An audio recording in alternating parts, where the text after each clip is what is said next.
Oke, halo Sobat Waras, apa kabar semuanya? Jumpa lagi ya dengan Pavel 88 Channel. Salam sejahtera untuk kita semua dan salam waras.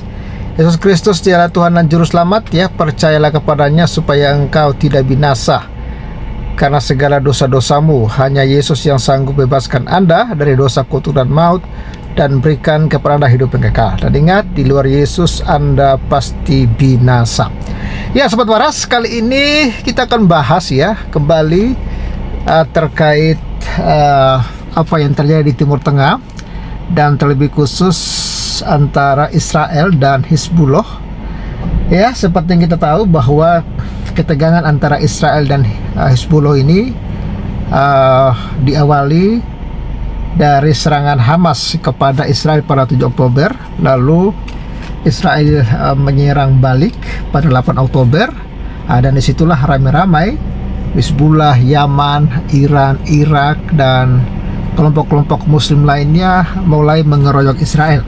Ya, dan seperti biasa Israel selalu memberikan peringatan berulang-ulang kali kepada lebih khusus Hizbullah supaya hentikan ya serangannya di perbatasan, karena akibat serangan Hizbullah di perbatasan Israel itu membuat warga Israel itu harus mengungsi, dan Israel selalu meminta dengan baik-baik supaya hentikan.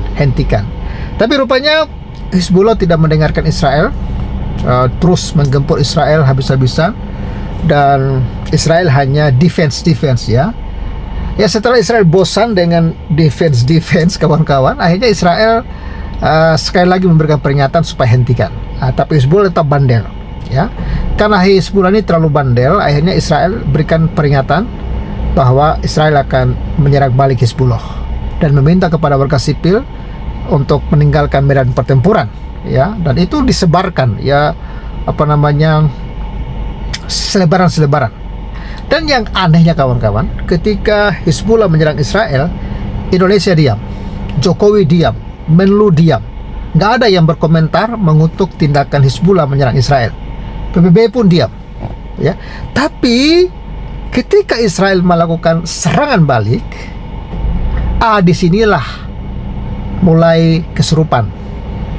Disinilah mulai PBB ya, bahkan termasuk Indonesia ya, Presiden Jokowi itu mengutuk Israel. Ini sama halnya dengan yang terjadi ketika Hamas menyerang Israel. Ketika Hamas menyerang Israel, ramai-ramai mereka teriak takbir Allahu Akbar, mereka bergembira, memuji-muji Hamas. Tapi ketika Israel menyerang balik, mereka mengutuk Israel. Makanya saya bilang, otak mereka ini saya nggak tahu taruhnya di mana gitu loh. Begitu bencinya mereka kepada Israel, begitu inginnya mereka Israel itu dimusnahkan. Sehingga ketika negara-negara Islam menyerang Israel, mereka diam. Bahkan mereka memuji-muji gitu loh, negara-negara Islam yang berani menyerang Israel. Tapi ketika Israel menyerang balik, lalu mereka mulai kesurupan. Nah, ini informasinya kawan-kawan. Presiden Jokowi itu mengutuk serangan Israel ke Lebanon. Lalu dia menelpon Menlu soal pemulangan warga negara Indonesia. Ini dimuat hari Rabu ya, 25 September 2024. Jakarta. Ini Presiden Indonesia Joko Widodo ya, mengutuk keras serangan Israel ke Lebanon. Jokowi meminta seluruh negara dan perserikatan bangsa-bangsa mengambil respon cepat atas serangan tersebut agar tidak menimbulkan banyak korban. Lalu kemana Pak Jokowi ketika Hizbullah menyerang Israel? Kemana Pak Jokowi? Kok nggak ada yang bersuara Hizbullah hentikan, nggak usah ikut campur urusan Hamas dengan Israel, nggak usah ikut campur. Semua diam ya. Indonesia mengutuk keras serangan Israel ke Lebanon, dan kita mengajak semua negara dan PBB untuk memberikan respon yang cepat agar tidak semakin banyak korban lagi yang terjadi atas serangan-serangan Israel, kata Jokowi di kawasan IKN Kalimantan Timur pada Rabu 25 September 2024. Ini gile men. Ya. Saat ditanya terkait rencana pemulangan WNI, Jokowi mengaku sudah menelpon Menteri Luar Negeri Retno Marsudi. Ia mengatakan rencana pemulangan WNI dalam proses. Ya, saya sudah telepon ke Bu Menlu, itu juga dalam proses, kata Jokowi. Ya, bukankah sebenarnya kesempatan ya bagi WNI yang membenci Israel untuk angkat senjata lawan Israel? Kok mau pulang sih? Kok pada pulang? Ya, Israel melakukan serangan besar-besaran di Lebanon yang mengakibatkan ratusan nyawa hilang. Otoritas Lebanon mengatakan pada Selasa 24 September jumlah korban tewas akibat bombardir Israel ini ya jumlahnya 558 orang. Ya. Lalu ini merupakan pertempuran paling mematikan sejak Hezbollah dan Israel berperang pada 2006. Ya. Jadi kawan-kawan, lagi-lagi Anda bisa menilai sendiri siapa yang berulah di sini. Ya. Sejauh ini Kementerian Kesehatan telah mencatat 558 kematian.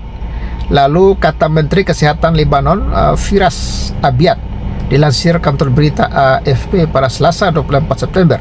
Dia menambahkan sebagian besar jika tidak semua dari mereka yang tewas dalam serangan kemarin adalah orang-orang tak bersenjata di rumah mereka.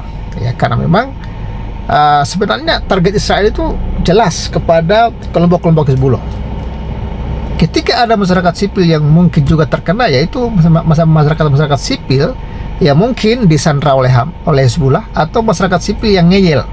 Kan Israel kan sudah suruh mereka segera mengungsi. Kalau kalian tidak mengungsi ya kalian tanggung sendiri akibatnya. Jadi dalam hal ini tidak bisa menyalahkan Israel atas kematian sipil. Ya.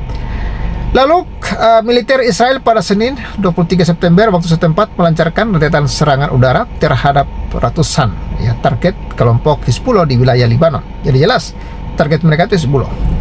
Akibat serangan besar-besaran ini, ya puluhan ribu orang terpaksa mengungsi ke lokasi yang lebih aman. Ya, kalau mau selamat ya mengungsi. Ya, itu aja.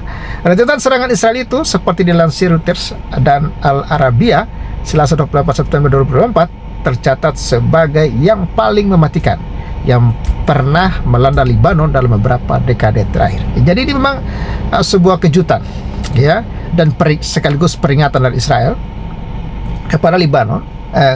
Ya karena Lebanon, saya juga heran ya, apakah Lebanon sengaja memelihara Hezbollah atau memang Lebanon sendiri tidak bisa mengatasi Hezbollah, ya. Jadi ini peringatan keras ya kepada Hezbollah, jangan main-main dengan Israel. Israel itu selalu sabar, ya. Tapi kalau kalian tidak mau mendengarkan, ya berarti kalian harus menanggung resikonya. Resikonya memang berat, ya. Resikonya memang sangat-sangat berbahaya. Dan inilah ya respon dunia ini memang agak ngawur menurut saya. Seperti saya katakan di awal tadi, ketika Hizbullah yang menyerang Israel, mereka bungkam, diam. Indonesia bungkam, menutup bungkam. Tapi ketika Israel counter, membalas, lalu mereka berteriak Israel itu jahat, mengutuk Israel. Ini kan menurut saya sebuah standar yang sangat-sangat rendah dari pemerintah kita ini. Ya, berarti dalam diri mereka itu nggak ada keadilan. Apakah ini memang faktor dari keyakinan mereka yang begitu membenci Israel atau seperti apa kawan-kawan? Ya, oke, silakan berikan komentar di kolom komentar. Thank you untuk support kalian semua dan support terus Pavel 88 channel, like, komen, dan viralkan video ini. Dan saudara juga bisa support Pavel lewat nomor rekening yang ada di layar kaca. Dan hari ini saya update dulu, kita tidak ada penambahan saldo, tapi tidak apa-apa. Bagi yang rindu mensupport Pavel, bisa langsung melihat nomor rekening yang ada di layar kaca. Salam waras, God bless you and bye-bye, salam.